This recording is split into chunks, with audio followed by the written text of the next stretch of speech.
Now, on 105.9 FM and streaming worldwide on the WMAL app. O'Connor and Company.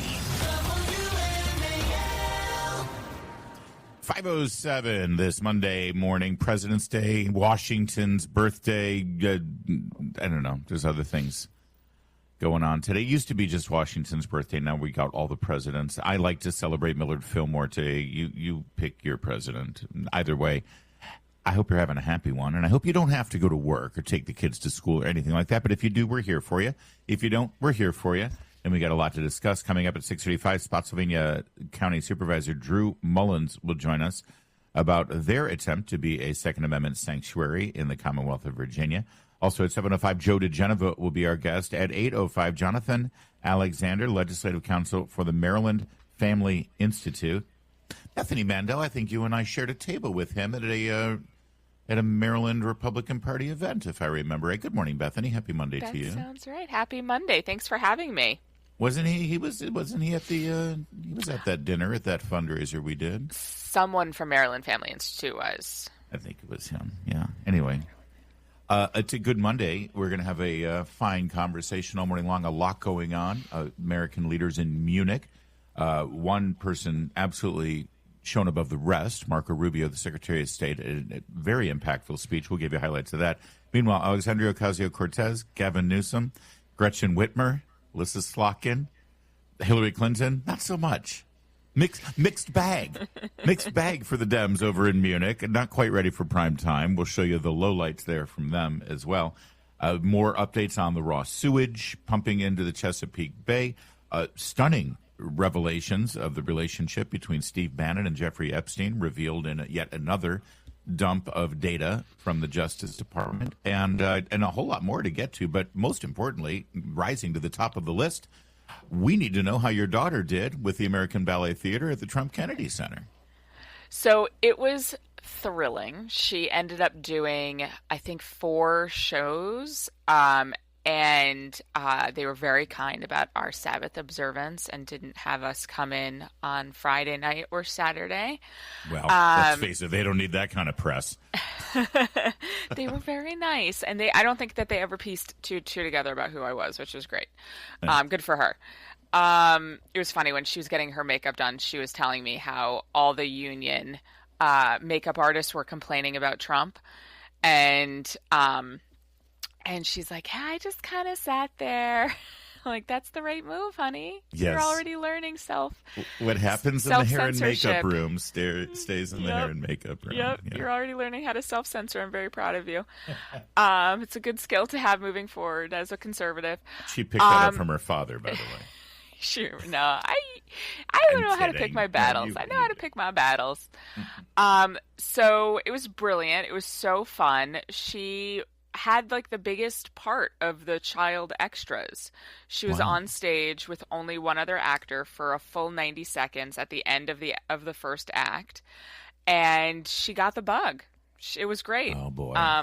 Yeah, no, I mean, bad news for her is that, because we're Sabbath observant, like, the bug is not going to get her very far. So I'm glad it does make it hard to be in show. When you can't perform Friday nights or Saturday matinees, it does make it kind of hard to be on the wicked stage, life on the wicked stage, but that's okay. Nothing wrong with that. I always wondered about that because Fiddler on the Roof is one of my favorite shows, and usually you've got a very devoted, I suppose, Jews who were performing in it oftentimes, but not too devoted, I guess, or certainly not observant because they all have to do the big Friday night show and the Saturday matinee. Yeah, exactly. You can love Judaism, but only to a point. Only up to a point. That's why famous Tevias of the past are named Herschel Bernardi, which sounds a little more Italian, I think, than Jewish. It was very fun. I posted on my Instagram. If people ever want to follow me on Instagram, if you just feel like you don't get your fill with 4 hours every time I co-host, my Instagram is Bethany S. Mandel. Yes. People want to see photos and videos. Well, and it's still fun to follow you to get visuals, certainly. And yeah, it looked beautiful. Her costume is very cute, and the visual is so. here's the fun part. You get to bring the family. You get to go see, sister, daughter at American Ballet Theater for her little walk-on cameo, exciting thing. But then you had to sit through a whole ballet of Winter's Tale. How did the kids do with that? Because that's, not necessarily. How did the kids do with that? That was a good. You thought highly of me that you asked me how the kids did. It was tough. It was tough. It's a long show. It's 3 acts. And it's a lot of dancing. And there's zero talking. Zero. Not a word. It's Shakespeare, and you don't hear a dang thing. Yeah. So, my almost 9-year-old son, who we playfully call Ultima because he was born in Seth's Ultima, so that's his online name. Ultima said, "I have never been more bored in my life." That was torture. And I was like, yeah, I mean, I feel you, bud. Yeah. But I brought them. Is it Tchaikovsky, the music? I can't remember. I don't know, man. Is it? All right, sorry. Go ahead. You keep going. I'll research that for you. You look it up. So I went with the older 4 children to the Wednesday dress rehearsal. So that was a good call because it was very low stakes because they hadn't even worked out all the kinks yet. And so it felt very, very low stakes. But it was funny. Our mutual friend, Lindsay, was like, "Oh, I was thinking about bringing my older daughter." Her older daughter is 4. Yeah. And I was like, absolutely not. Yeah, it's not like the Nutcracker. No, you can't do that to a 4-year-old. My 6-year-old was crawling out of her skin. And I had to sit next to her to sort of like keep her seated. Yeah. But I mean, did I during one of the shows step out and write a column on my phone during the second act? Yes, I did. Yes, I did. I needed to because it was deadline, but was I happy to do it? Yes, I was. Yeah. I was. I've just researched it. A Winter's Tale apparently is a contemporary ballet. So you don't even get the benefit of hearing some classic composer like Tchaikovsky or something doing the music. It's the famous Joby Talbot who did the commissioned score from the American Ballet Theater. I couldn't. So I mean, okay. I'm glad you enjoy it. Again, it's not. Some people love the ballet of all the performing arts. When you're talking about symphony orchestras, opera, ballet. Or grand theater, ballet is always on the bottom of my list. It just gets to be so tediously redundant. Yeah, now I've learned it's mine too. I like the symphony orchestra. I do too. Here's a PSA for our listeners: the Baltimore Symphony Orchestra have a program called Kids Listen Free, and you can get 2 free tickets for every paying adult. To classical shows of the Baltimore Symphony Orchestra. It's underwritten by a donor, and it's wonderful. And I was going to go this weekend, but we were occupied with A Winter's Tale. Sadly, you had your own child doing the American Ballet Theater. It's so hard, to juggle such events. Yes. Living in this area with not enough to do, golly, it's so difficult. I love living in Washington. Isn't this great? We can go take in ballet or the Baltimore Symphony Orchestra, National Orchestra. We're so lucky. Then go kayaking in the river when the sun comes at it. Oh, wait, maybe not. We will give you an update on the sewage spill in the river. It's getting worse, and the D.C. government has no solutions really that's going to end it anytime soon. Plus, an observation that your husband made driving back from the Trump Kennedy Center. A sad, tragic observation that could very well be linked to the, poisoning of the Potomac. We'll get into all of that coming up as the morning develops. First, though, it's 5:15. There was, in fact, yet another dump of Epstein files. I think this may be the last one. I mean, we still haven't found out who killed him. Sorry. Well, first of all, you're making a huge assumption there that he's dead. Oh. Have we seen definitive evidence that Jeffrey Epstein's even dead, let alone? Fair. The 2 big headlines over the weekend out of the Epstein files. The first was Ro Khanna and Thomas Massie, the 2 congressmen that led the charge on this for obviously purely political PR purposes. They went to the House floor because they were frustrated that not enough was being unredacted in the release from the Justice Department. So they started naming names of individuals. Tragically and terrifyingly, they named 4 people that literally had absolutely nothing to do with Jeffrey Epstein. They were people that had been brought in by the police to participate in a lineup, but they were completely disassociated with the Epstein saga, but they went ahead and named their names anyway. And, of course, they used the immunity of the speech and debate clause on the floor of the House to keep themselves immune from any defamation lawsuits. It's amazing how Congress can do that, but you don't try that at home, boys and girls. But it's a perfect example of, the challenge that I've had on this whole story, balancing my desire to find justice for the victims of Maxwell and Epstein, yet at the same time recognizing that there's a reason why we don't let prosecutors and investigators just dump raw investigative paperwork out there for the world to see if those prosecutors decided it didn't rise to the level of criminal charges. Because a lot of times the information is bogus, it's fake, it's fraudulent, and it brings innocent people into a tawdry story that shouldn't be tagged. And that's the concern about these kind of data dumps. And Ro Khanna and Thomas Massie and their recklessness demonstrated it perfectly, I think, inadvertently. Yeah. I mean, this is actually, if you can step back and see it kind of surgically, it's very interesting that they've done this, because we're kind of watching the internet just sleuth it all out. And we're seeing that also in Arizona with Savannah Guthrie's mom. That internet sleuths are just totally taking it over. So, it's been fun to watch the internet take a round at this, I guess, I suppose it's been frustrating to see the internet, decide that, Trump is guilty, even though there's one pretty impressive exonerating document from Trump, literally participating in the investigation of Jeffrey Epstein and literally nothing to connect him with any nefarious behavior.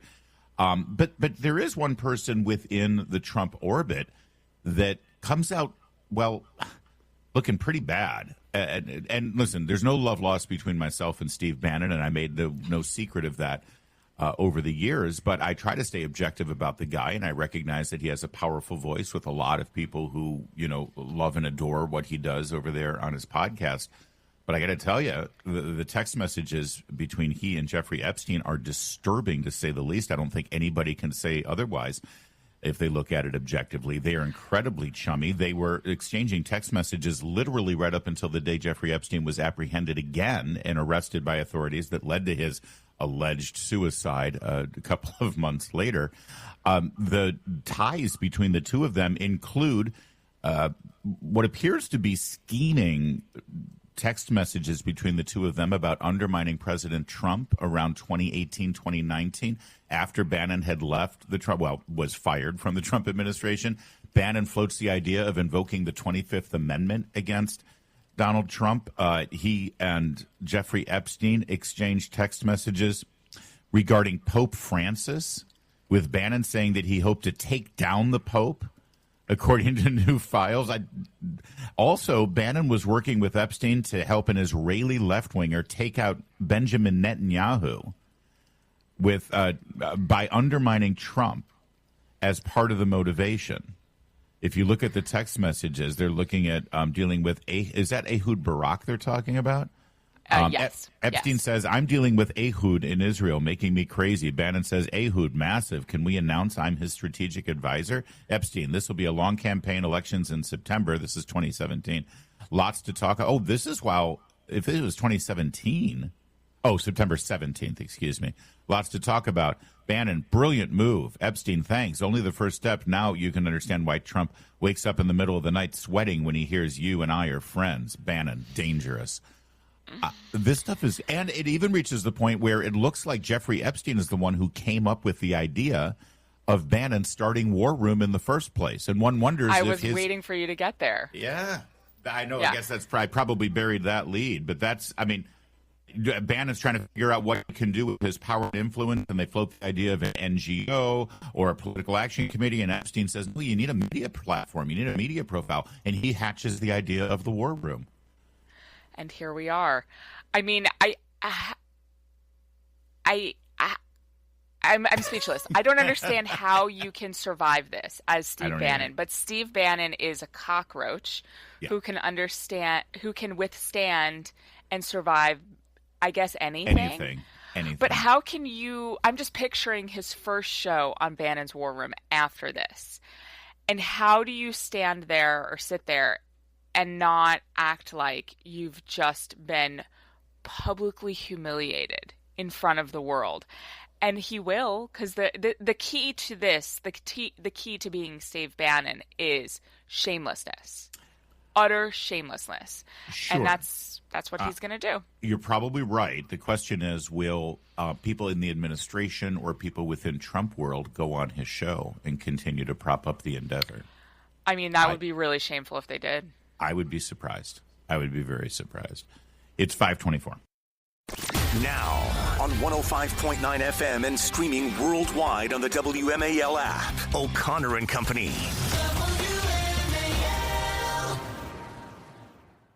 It's 5:37. Good morning. Thanks for letting us be a part of your Monday, especially this Monday, federal holiday, presidents and all that jazz. Coming up at 6:35, Spotsylvania Supervisor Drew Mullins, 7:05, Joe DeGeneva, and at 8:05, Jonathan Alexander from Legislative Council at Maryland Family Institute. Larry O'Connor here with Bethany Mandel. Good morning, Bethany Mandel. Good to talk with you.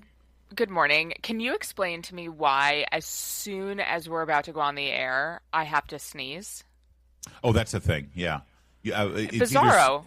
Either sneeze or urinate is also a phenomenon, too, the second. But we don't need to share that when you feel the urge. It's a little early in the morning for that word, Larry. Unless we're going to talk about the Potomac. Is that the segment? No, because then then you're on point. We will get to all of the human waste floating down the mighty Potomac coming up a little later. Instead, though, well, I mean, there's no easy way to transition from the discussion of human waste and the minority leader in the House of Representatives, Hakeem Jeffries. I think it's actually a very fluid transition. Hakeem Jeffries showed up on Face the Nation yesterday and was asked. And by the way, can we just pause for a moment and recognize the irony of AOC and Gretchen Whitmer and Alyssa Slotkin and Gavin Newsom and Hillary Clinton and all the other Democrats, Nancy Pelosi, who all went to Munich to talk about American and world national security rather than stay here in Washington and vote for funding for our Department of Homeland Security. Yeah, think funny. about that. It's almost as if they care more about optics and self-promotion than they do about their jobs. Mm-hmm. Yeah, it is almost. It's almost as if the last government shutdown that they engineered over Obamacare, which, by the way, literally has led to nothing about Obamacare, was timed perfectly to last right through the election of 2025. And then they resolved it a couple of weeks later, and this time they're leading right up to President Trump's State of the Union speech, which I'm guessing we will still be in a partial shutdown and Homeland Security will still be shut down, so that the message to the American people is Trump just breaks everything. They can't do anything as long as Trump is president. And then they'll resolve it right after the State of the Union. Yeah, that's what it seems like. Here's Hakeem Jeffries, specifically one of the demands, because, you know, hostage takers make demands. One of the demands is that ICE agents cannot cover their faces while engaged in operations dealing with gang members and other dangerous criminals, and as they're being recorded by activists who will then publish their faces all over social media, thus endangering them and their families. Hakeem Jeffries was asked about that, and he just doesn't care. Take a listen. They point out that assaults against ICE officers have gone up over 1,300% this past year, from about 275 compared to 19 the year before. So there are some legitimate concerns about those agents being targeted. But your broader point about whether or not law enforcement should behave the same as other law enforcement is heard.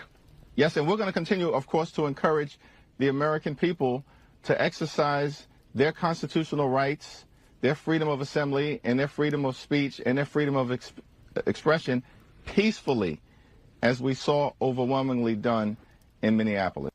Well, actually, we didn't see it overwhelmingly done peacefully in Minneapolis, number one. And number two, that would have been a great moment for him to say, listen, I love our law enforcement, and ICE agents should not be targeted like that. And it's tragic that there's been a 1,300% increase in incidents and assaults against ICE officers. And that's why we're trying to hold the line and protect those officers with, A, B, and C. He could have done that, but he didn't. And that's kind of glaring, I think. Yeah, no, it's really disturbing because, Washington is a political place. That's, it's a given. But it is his most sacred job to keep the people who keep all of us, including him, safe. And it's all just a game. And they're playing games with people's lives. And we've seen how Democrats have played games with people's lives in Minnesota, and 2 people are dead, Renee Good and what was his name?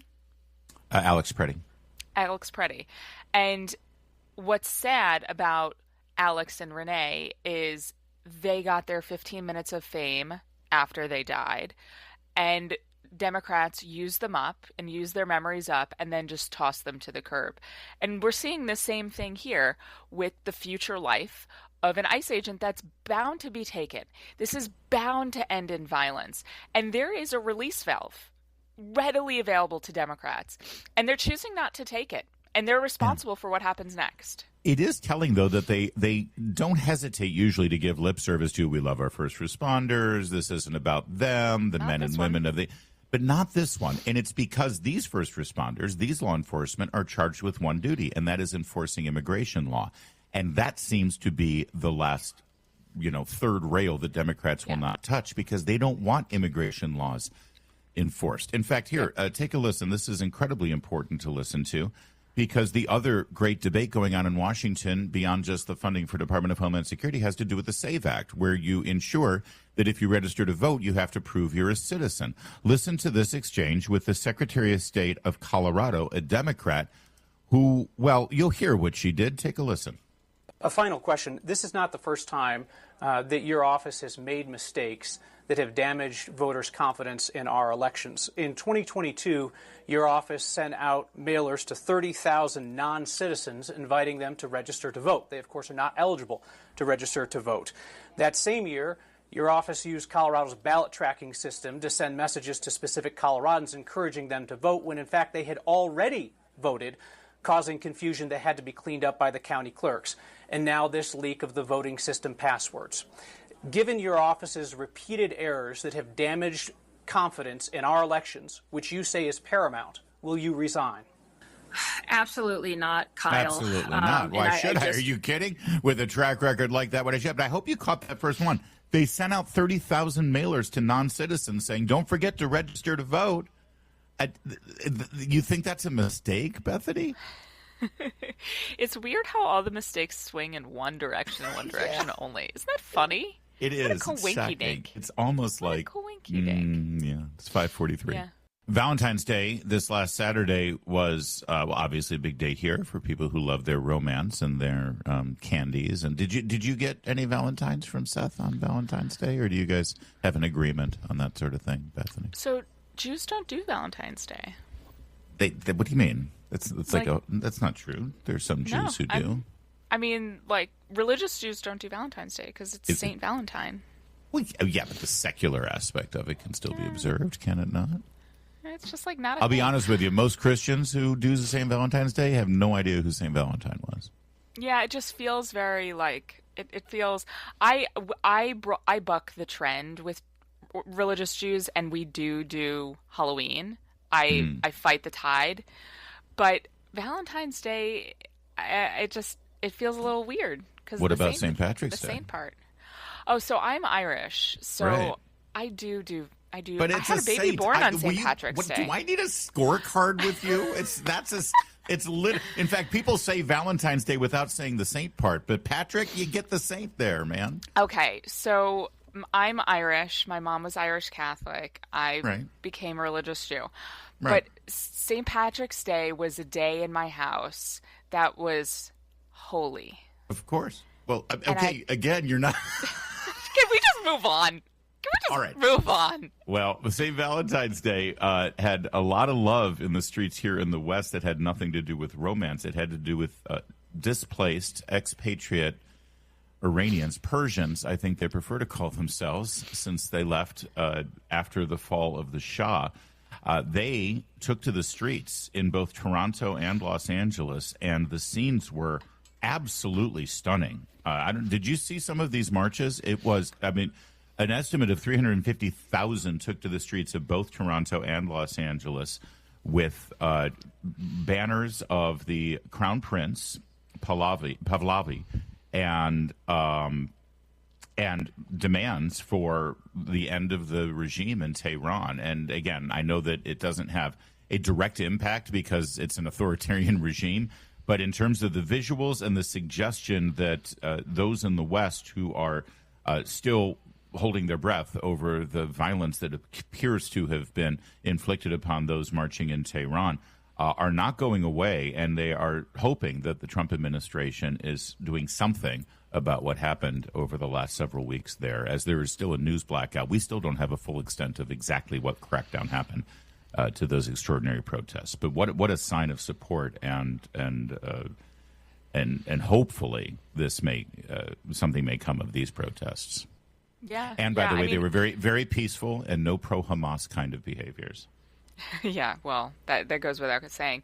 I think hopefully, if nothing else, it gives the people of Iran hope that there's so many people out in the West who are praying for them and who support them. It's been a full month since President Trump said help is on the way, and I think they're probably feeling like maybe that's not the case. And I'm certainly feeling that way. And that's not to say that I want us to get involved. I'm not begging for us to, do more than we've already done. And I think America has done a lot already in bombing the facilities. But the story has gone down a little bit, and we don't really know what's going on there.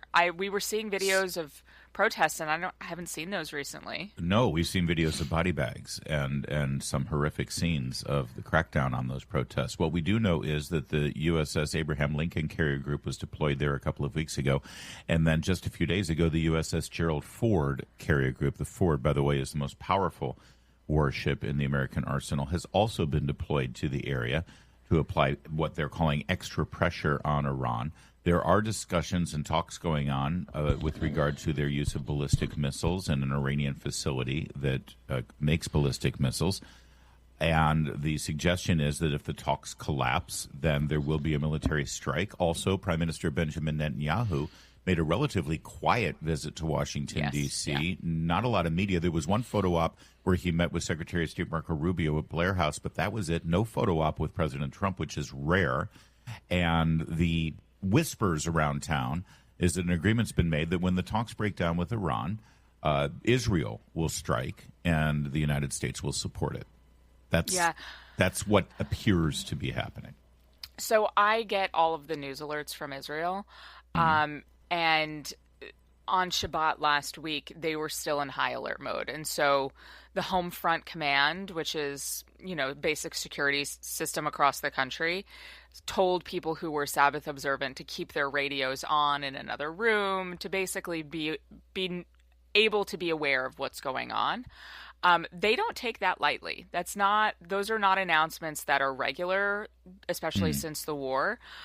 So I think that there is an expectation that something's going to happen. And I agree that there was a strange amount of silence about Netanyahu's visit. It was a very quiet visit. Yeah.